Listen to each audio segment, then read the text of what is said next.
Trump has appointed RFK to run the HHS. As someone who supported RFK from the get-go until he ended his presidential bid and joined Trump, I want to make the case for why this is a good thing. The left are losing their minds over the prospect of RFK heading the Health and Human Services Department, and I can tell you why. Many of the donors, the biggest donors for left-wing and right-wing politicians, are pharmaceutical companies. And these lobbyists carry a lot of weight in Washington, D.C. The FDA, all of the advisory and approval boards are run by people who, generally speaking, will work many years for the FDA, approving drugs, and then they will retire or step down, resign, and take a nice salary from a pharmaceutical company. This happens nearly all the time on a lot of these advisory boards. I invite you to go and look that up on your own. It's very interesting when you start looking at these numbers. Well, what does that mean? That means that there's a huge conflict of interest there. That is the number one reason that I supported RFK in the first place, that and the health crisis going on in the U.S. But let's go a little further. Let's start talking about very specific healthcare issues and why RFK seems to be the right one for the job. I think that he will gut the FDA if he's given any opportunity, and he should be given that opportunity. I would love to see him have control over the NIH, the CDC, and several more of these regulatory and maybe advisory departments where they give information to voters and to the general public on how to live healthily. But let's get into the next topic here.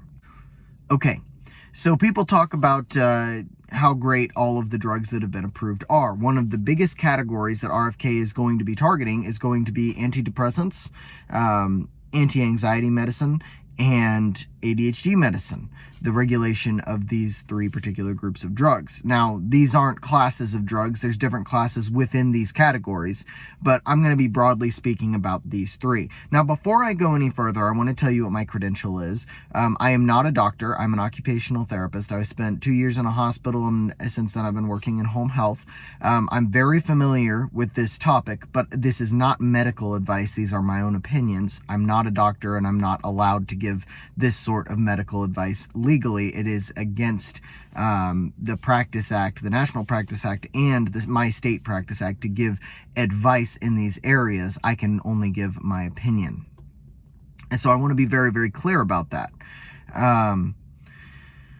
Now, these three types of drugs that I just mentioned, anxiety, antidepressants, and ADHD, are many of them, not all of them, but many of them, and many of the most commonly prescribed drugs in these particular categories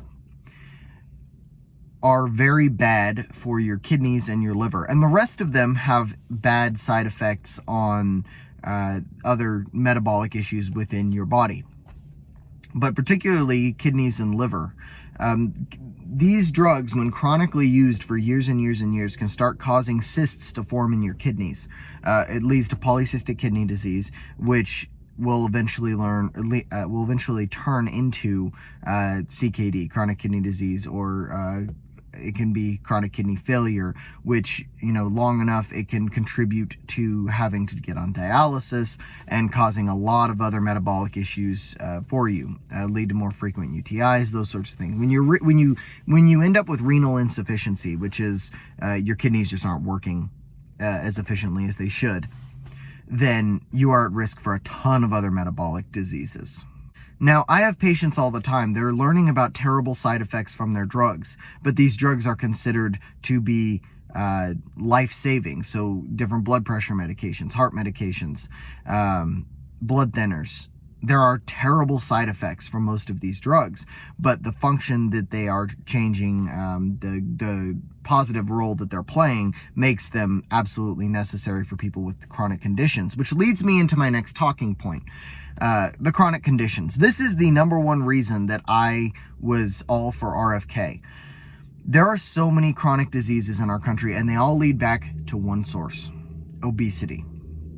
Morbid obesity causes the bulk of our medical spending. Everything related to heart disease, stroke, diabetes, chronic metabolic conditions, a lot of mental conditions, Alzheimer's. All of these are linked back to obesity. 74% of adults in the United States are either morbidly obese or overweight. 20% of children are obese. Something around 50% are overweight or obese. 30% of teens in this country are pre-diabetic. Think about that. That means that all of those children, aside from the ones that will become diabetic in adulthood, are all at major risk for Alzheimer's disease.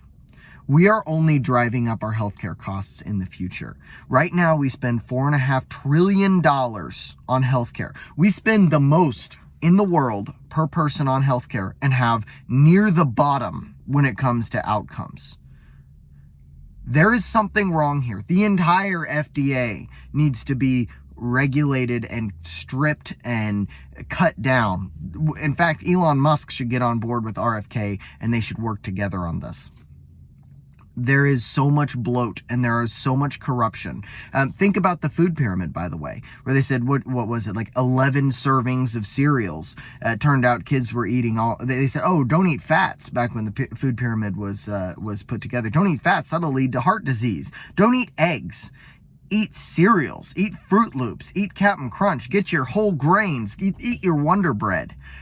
It led to things like giving kids pizza for school lunches. The development of things like Lunchables. Well, we get a low-fat Lunchable. That's good for you, right? Extremely processed foods that are very carcinogenic came as a result of this food pyramid and the lie of the food pyramid. By the way, the food pyramid is incorrect. Do your own research on that one. You should eat more animal fats. You should eat more red meat than what they tell you. You should eat fewer carbohydrates, especially the quick metabolizing carbs like breads and cereals. You should eat more greens. You should eat more broccoli and collard greens and Brussels sprouts and leafy green vegetables like spinach. You should eat more of those things. One of the other problems is, and it's great that the USDA will come under RFK's purview here, I believe, at least in some instances, the use of glyphosate and other sprays that poison not only the food supply but the water supply and the air. All of this needs to be regulated. These are things that are not allowed in other countries. They're allowed here. And that needs to change. They're allowed here because there's a lot of money to be made off of them. And that is what it is. It is corruption. Let's go to the next thing. Actually, before I do, I want to hammer this point home. The red meat and eggs causing heart disease. Now, that is a correlation, not a causation. I want you to be very clear on the difference between those things.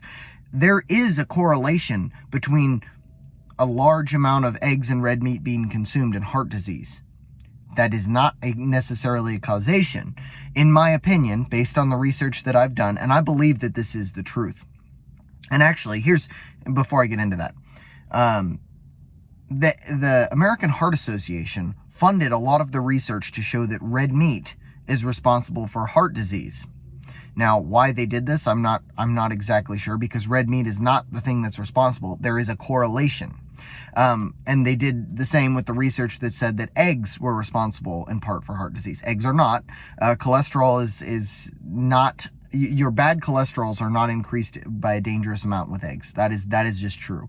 Eating 4 or 5 eggs a day, you'll be fine. You'll be okay. I eat 4 every day. You will be just fine with eating 4 eggs. Red meats are good. They have lots of vitamins you can't get elsewhere, and they also don't cause heart disease. They are linked to it because let's think about the most common ways that people eat red meat. What do you think is the #1 most common way that people eat red meat in the US? What do you think it is? Hamburgers. So think about the way that things are cooked and the way that things are processed. all the other additives, all of the seed oils that things are cooked in, the canola oil, which, by the way, canola oil and those other sorts of vegetable oils were created as a way to lubricate machinery, and then they realized, oh, we can cook with these. And, the fried food tastes good, especially when we add preservatives that make people literally addicted to it. So let's do that. Let's feed people this absolute garbage that's literally only okay as, a lubricant for machinery. No, you should cook with olive oil or avocado oil, coconut oil, real butter, those sorts of things. They are much better for you.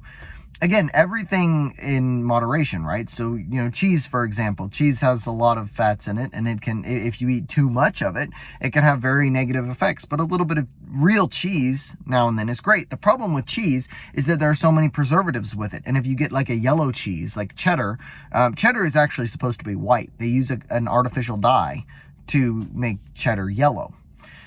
So reading that ingredients package, the rule is, if it's not a whole food, you probably shouldn't eat it. If there's lots of things that you can't pronounce on, in the ingredients portion, you probably shouldn't eat that. It's not natural. It's not good. And, of course, another thing is that we put far too much salt in everything. Salt needs to be used in moderation. It is linked to heart disease, and rightly so. Although the amount that the FDA gives is actually inappropriate for people who actually live an active lifestyle, by the way. It's too low, but that's a totally different topic. All right, moving on. Another thing is the fluoridation. Everyone's complaining about this. Oh, RFK is going to take away fluoridation in the water system, and all of our teeth are going to fall out. No. Everyone pretty much uses fluoridized toothpaste. You're getting plenty of fluoride for your teeth to protect the enamel doing that. You don't need fluoride in the water systems. In fact, many countries in Europe ban this because there are a lot of studies out of Europe that show fluoride in the water linked to developmental disorders in children. The rates of fluoride in our water are much, much higher than even what theoretically would be necessary for dental health. But if you're using a fluoridized toothpaste, you are fine. You're not going to lose your teeth. Your teeth will do just fine, and the effects of having the fluoride out of the water will probably be better for children and better for adults, by the way. The fewer chemicals that you add into your body, generally speaking, the better off you are. And the next big one, vaccines. Okay, so RFK, he litigated a lot against vaccines in his career, and the pharmaceutical industry is panicking that if he gets into power, maybe vaccines won't be so prevalent. Well, I've seen posts on X by doctors saying, you don't actually get all of these doses of vaccines. You only get 12 different vaccines before you turn 18. 12, that's it. No, the number of doses is at least 56 if you don't take any of the elective ones. Look at this.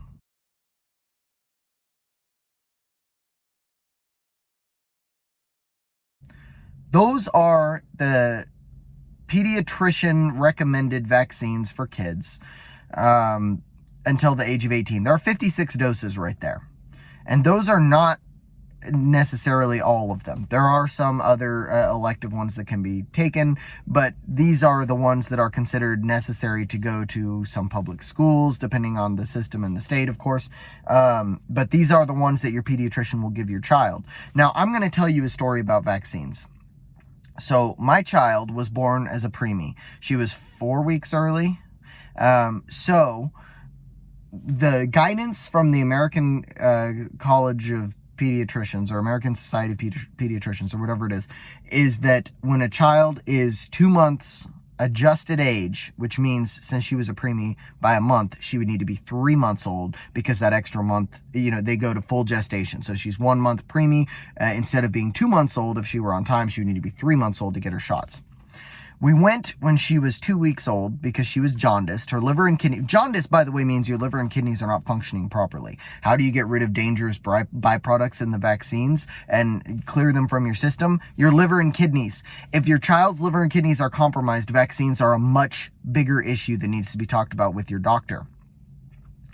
When she was 2 weeks old, we took her in to check on her level for... check her levels for jaundice. Get her a blood test. Our pediatrician tried to give her 3 different vaccines that day. We said no, not yet. Came back in a month. She was going to give her 5 shots that day. We told her no again. At that point, she questioned my medical credential and basically said, I have no idea what I'm doing and I should be barred from being a healthcare professional. So, not able to find another pediatrician, we came back at 2 months. She didn't even ask us. She brought in a nurse with a bunch of needles and was about to inject our daughter. I said, no, you're fired, took her and left. Now, the reason I did that was not because I'm a vaccine denier. I'm not. I've had my vaccines. The reason I did that is because my daughter was supposed to be 3 months old instead of 2. She was supposed to be 3 months old instead of 2 weeks when she got shots. That pediatrician was wrong. Now, I'm not saying that's all pediatricians. Lots of pediatricians are great. She was a terrible pediatrician. But don't blindly believe your doctor. That is not a smart thing to do. Get a second opinion from another doctor. Again, I'm not going to tell you whether you should or shouldn't get vaccines for your children. That's not my place, and I don't want to step out of line from what my actual medical credential is. But what I am saying is get a second opinion. Make sure that you're informed, because some pediatricians are terrible. That one was terrible. We fired her and never went back. Now, why am I telling you this? Because there is a good amount of discretion that can be used with vaccines for your kids. Vaccines are not something that you just must blindly accept all of. And I personally didn't. My own opinion is that you should understand what that vaccine is for, understand the risks, and understand what your child would be protected from, and then make a decision as a parent. It's not like they can't get these vaccines later in life, by the way. I personally didn't want my daughter to have any vaccines until she was at least a year old, because it's just, especially with the developing liver and kidneys, it's very difficult to deal with them. So, that's, not even mentioning the COVID vaccine, by the way, which I made a video about, linked in the description, to the COVID vaccine and a study with almost 100 million participants in the study where there were some pretty insane findings. Now, the corruption in the NIH is another big deal. Dr. Fauci, through the NIH, had been funneling money to the Wuhan lab, where they were testing gain-of-function on viruses, which is illegal. We're not supposed to fund it. There is inherent corruption in the NIH that needs to be rooted out. I recommend that you read The Real Dr. Fauci and the Wuhan Cover-Up by RFK, and you will understand that he knows what he's doing with these organizations, and he knows what he's doing when it comes to addressing the corruption there. Go look at it. It is one of the most insane things that you will ever find out if you read those 2 books. But to give you a snippet of information from there, Moderna, the company that worked alongside Pfizer to produce the main COVID vaccine, was a little startup that had never produced a single product before the COVID-19 vaccine. In 2019, no, I'm sorry, it wasn't 2019, it was 2022, Bill Gates and several government organizations, including the NIH, gave large grants to Moderna to set up infrastructure for mRNA vaccine production. That did happen. That was a full year and change before the COVID breakout in China happened. Go look at it. And in addition to this, just think about the many changes in opinion on the COVID vaccine and on COVID in general, masking, social distancing, all of these things. There is inherent corruption that happens in the NIH and in our regulatory bodies in general. And, Dr. Fauci standing there stomping his foot and yelling, "I am science," is all you need to know about how these organizations need to be regulated. One other thing Fauci, I keep calling him Fauci, RFK could do is to re-examine the PREPA Act. This is the act that grants essential legal immunity to all vaccine manufacturers. If you get a vaccine injury, you cannot sue them. They are protected by the federal government. Bush signed it into law in 2005, the current iteration of it. Thanks, W. Thanks. But that needs to be re-examined. I've also linked the description of that into the description of this video. Finally, the very last thing I want to tell you a story. Drugs that are approved by the FDA they require that testing be done funded by the company that is testing this drug. They must do human trials if it's going to be a drug going to humans. They must perform human trials that are strictly regulated, and they have to be done the way that the FDA says. And so when you read one of these studies, the assumption is that this is done on general members of the population who volunteer. These human trials, like they advertise for them and then people come and get money. You may already know what the problem is here. When I lived in Kansas City during college, I went to the University of Kansas. And when I was in college, I needed some money. And the girl that I was dating, she was a project manager for a pharmaceutical company. And she told me, "Oh, you should do a clinical trial. You could make $7,200 for this particular one." I thought, "Oh, that's pretty cool." So I went to the facility to go get tested for it. And there were two things that were very huge red flags to me. And I didn't do the study because of these two things. The first one, I was just transitioning from being an athlete to somebody who just works out, quite a bit. I asked the people, I said, "Okay, so I work out every day. Am I going to be able to take my pre-workout and my creatine?" And they said, No, while you're taking this drug, you need to be, since you're part of a group that could be the control group, you need to just be a normal person. I'm like, wait, so you're telling me no pre-workout, no creatine, two things that have been proven to be safe that I take every day anyway? And they said, "That's right, you can't do that." I said, "Okay, well, what about exercise? I usually go to the gym for an hour and a half every day." And they said, "No, you can't exercise." So right there, that's a big red flag to me that I'm not living my life the normal way that I would be. So it could be a confounding variable to the results of this particular drug. Now, that's a small thing. I could have lived with that. The other thing, and this is a huge deal, and if you don't understand why this is a huge deal, you need to sit and think about it for a while. There is a community of people that live up by Troost Avenue in Kansas City. And if you know Troost, it's a very bad area. Troost and about between 60th Street and 80th Street is one of the roughest areas, or 81st Street, one of the roughest areas in Kansas City. Maybe a little bit east of that, but it doesn't matter. But there's there's subsidized housing there. And there's a group of people that live in this subsidized housing, all of them, and they all know each other. And they all know each other because once every couple months, they get on a bus and they go down the highway to Lenexa, Kansas, which is where several large pharmaceutical testing areas are. And they go and they go get a clinical trial done on them. Now, why does this matter? Well, because there's a reporting window for these pharmaceutical companies. When they're reporting the effects of a drug, they report for X number of months. If you've done a study, and there's supposed to be controls in place for this, where if you've done a study on a drug, then you can't do another one for a certain amount of time. But those amounts of time are far too short. But these people will do 3, 4, 5, 6 drugs a year tested on them. So when you read this study, you assume that this was done on a normal person within the population whose body is functioning in an average way.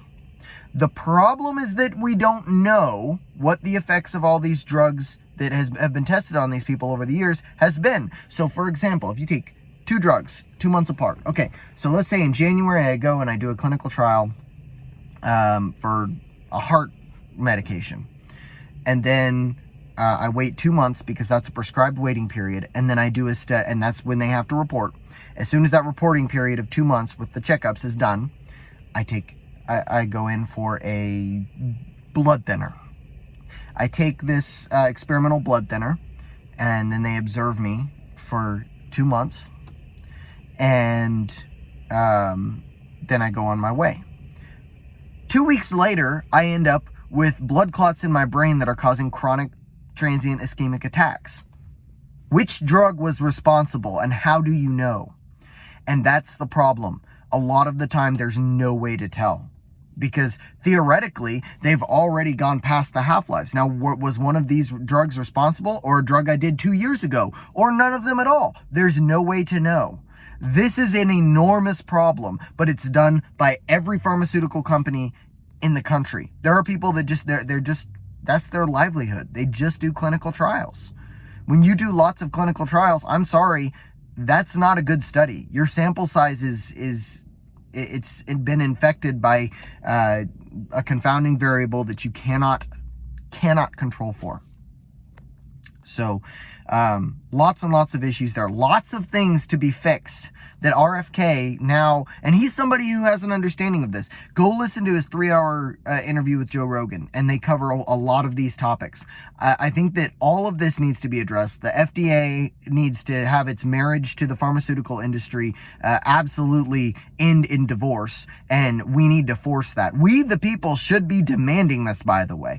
We should be demanding that our regulatory systems are better with food.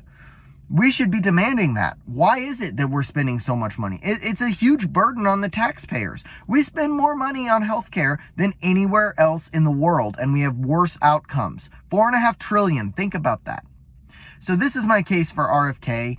We'll see how he does. I am very interested in this. Thanks for listening. If you made it all the way through, please give a thumbs up, subscribe, and follow me on X at Seattleite_Jack. I post a lot on there.